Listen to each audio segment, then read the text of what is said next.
Hello. मैं doctor विनय आज आप लोगों के सामने एक नया टॉपिक लेकर आया हूँ जिसका नाम है रेड डाटा बुक, जो कि बीएससी सेमेस्टर थर्ड के सिलेबस में आपको देखने को मिलेगा।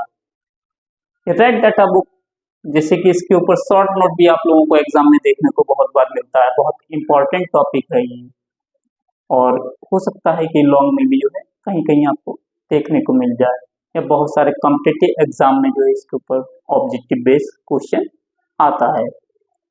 देखिए, रेड डाटा बुक क्या है कि ये डॉक्यूमेंट होता है जिसमें कि जो है रिकॉर्ड हमारा रहता है कि इंडेंजर्ड स्पीसीज का। इंडेंजर्ड का मतलब कि जो कि खतरे में है जो स्पीसीज, चाहे वो एनिमल की हो, प्लांट की हो, या फंजाई की हो, किसी भी स्टेट या कंट्री में। सबसे पहले रेड डाटा बुक को जो है वो IUCN ने जो है पब्लिश किया था 1964 में। उस समय 20th सेंचुरी चल रही थी। IUCN का मतलब international union of conservation of natural resources.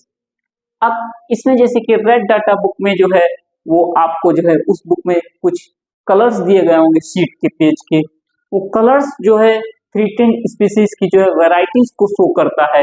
जैसे कि अगर शीट जो है वो ब्लैक कलर की है तो उसमें जो है जो एक्सटिंक्ट स्पीसीज है, यानी कि जो विलुप्त हो चुकी हैं, उन स्पीसीज को जो है वो उसमें जो है वो रखा जाएगा।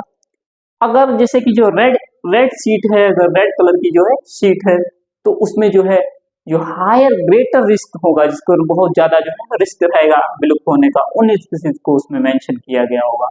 एम्बर कलर अगर शीट का शीट है तो फिर उसमें जो है उन स्पीसीज को शो किया जाएगा जो कि जो है किसी अदर स्पीसीज के द्वारा अटैक की जाती है। व्हाइट कलर का अगर शीट है तो उसमें जो है रेयर स्पीसीज को जो है वो मेंशन किया जाता है। ग्रीन कलर का अगर शीट है तो उसमें नॉन डेंजरस स्पीसीज को जो है वो शो किया जाता है, जो कि जो है खतरनाक नहीं होती, या कह सकते हैं कि उन पर जो है कोई भी खतरा नहीं रहता है। ग्रे कलर की अगर शीट है तो उसमें जो है इंडिकेट करता है कि ये इंडेंजर्ड स्पीसीज हैं, या वनरेबल हैं, या रेयर है। रेयर का मतलब जो कम है स्पीसीज, उन स्पीसीज को जो है वो शो किया जाता है। देखिए, रेड डाटा बुक में जो है कुछ कैटेगरीज में जो है कैटेगराइज किया गया। जैसे कि पहला है एक्सटिंक्ट। एक्सटिंक्ट का मतलब ये है कि उनकी उन टैक्सा का जो है कोई भी मेंबर वाइल्ड या कल्टीवेटेड फॉर्म में जो है वो नहीं रह गया है। अब जैसे कि जो है एक्सटिंक्ट को जो है EX से डिनोट करते हैं। इसका एग्जांपल जैसे कि डायनासोर है या डोडो बर्ड है, ये अब आपको देखने को नहीं मिलेगा। अब नेक्स्ट जो है एक्सटिंक्ट इन वाइल्ड, इसको जो है EW से डिनोट करते हैं। इसमें क्या है कि वाइल्ड फॉर्म में जो है आपको ये मेंबर नहीं मिलेंगे, जबकि कल्टीवेटेड फॉर्म में आपको जो है देखने को मिल जाएंगे। जैसे कि गोंग किंगफिशर जो है इसका जो है वो उदाहरण है। थर्ड जो है वो क्रिटिकली इंडेंजर्ड। क्रिटिकली इंडेंजर्ड में उन स्पीसीज को रखा जाता है जो कि बहुत ज्यादा जो है रिस्की हो, या कह सकते हैं बहुत ज्यादा उन पर रिस्क है, खतरा है एक्सटिंक्ट होने का, विलुप्त होने का वाइल्ड फॉर्म में। अब जैसे कि जो है इनके लिए कुछ क्राइटेरिया जो है वो दिया गया है कि क्रिटिकली इंडेंजर्ड में किन स्पीसीज या किन मेंबर्स को जो है वो रखा जाएगा।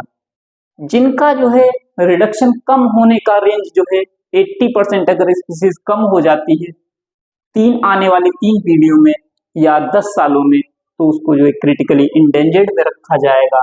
या 100 स्क्वायर किलोमीटर से कम एरिया में अगर स्पीसीज अगर ये पाई जा रही है, या उनका पॉपुलेशन जो है वो कम होता जा रहा है, तो वो इनको CR में रखेंगे या क्रिटिकली इंडेंजर्ड में रखेंगे। या जिसमें जो है 250 प्लांट्स पाए जाते हों और उनका दर जो है वो कम से कम जो है होता जाए, और या कह सकते हैं कि मैच्योर प्लांट जो है उसमें 50 ही केवल जो है पाए जाते हैं, या उनमें जो है संभावना जो है वो 50% जो है कम होने की हो 10 सालों में या आने वाली 3 पीढ़ियों में। तो जैसे कि उसे जो है क्रिटिकली इंडेंजर्ड उसमें रखेंगे क्राइटेरिया में। इसका उदाहरण जैसे कि राइनो हो गया, ऑरंगटन हो गया, ये क्रिटिकली इंडेंजर्ड स्पीसीज के जो है वो एग्जाम्पल है। अब बात करते हैं नेक्स्ट टाइप की, जो कि इंडेंजर्ड है, इसको EN से डिनोट करते हैं। और इनमें उन टैक्सा को रखा गया है जो कि क्रिटिकली इंडेंजर्ड तो नहीं होते हैं, बट उन पर भी जो है बहुत ज्यादा जो है खतरा रहता है, रिस्क रहता है वो एक्सटिंक्ट होने का, विलुप्त होने का आने वाली फ्यूचर में, आने वाले भविष्य में।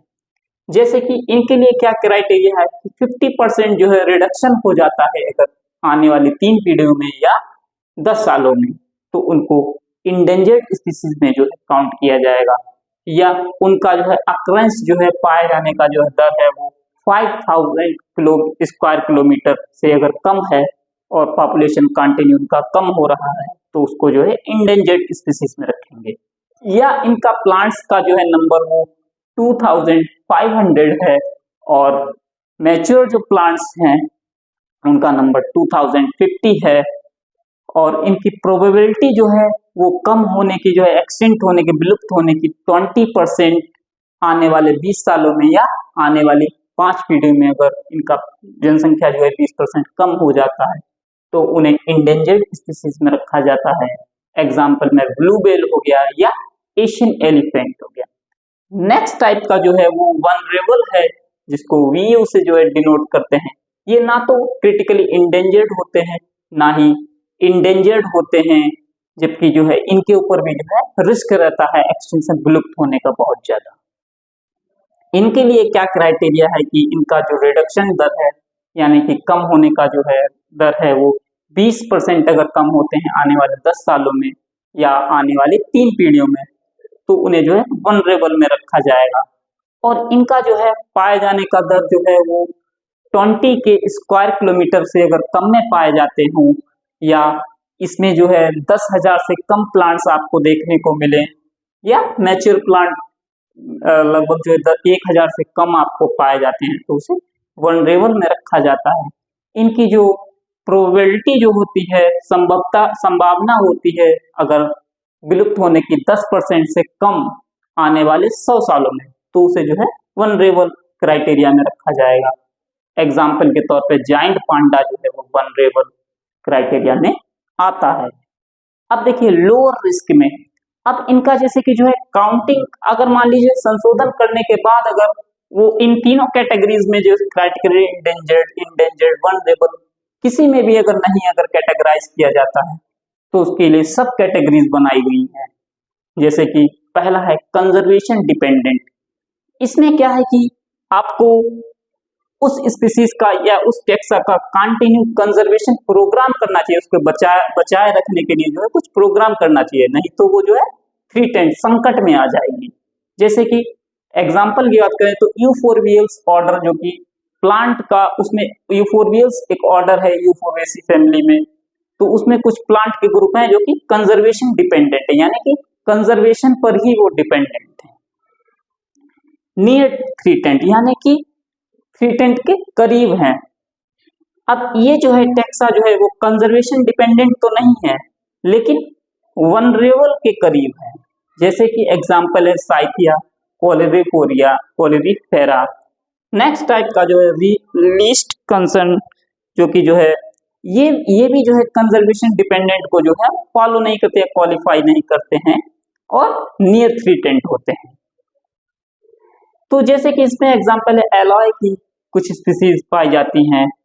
नेक्स्ट टाइप का जो है डाटा डिफिशिएंसी, इसमें जो है इनएडुकेट यानी कि इंफॉर्मेशन जो है वो कंप्लीट नहीं होती इनके बारे में, तो डाटा डिफिशिएंट रहता है, डाटा की कमी रहती है। जैसे कि एल्गी के कुछ मेंबर्स, ग्रीन एल्गी हो गया, रेड एल्गी हो गया, और बहुत सारी एल्गी। अब बात करते हैं कि एडवांटेज और डिसएडवांटेज रेड डाटा बुक की। तो एडवांटेज की अगर बात करें तो इसमें जो है इंडेंजर्ड स्पीसीज को हम जो है रिकॉर्ड रखते हैं, या जो कि जो है हाई रिस्क है जिन पर, उन मेंबर्स का जो है हम लोग पता लगा सकते हैं। दूसरा क्या है, इसमें जो है वो हम लोग सभी कैटेगरीज के जो है मेंबर्स हैं उसका रिकॉर्ड रखते हैं, जैसे कि प्लांट हो गया, एनिमल हो गया, या कुछ अदर सब स्पीसीज हो गई। अब बात करते हैं कि डिसएडवांटेज की। डिसएडवांटेज रेड डाटा बुक का यह है कि ये माइक्रो ऑर्गेनिज्म के जो लिए जो है कोई भी जो है रिकॉर्ड अपने पास नहीं रखता है।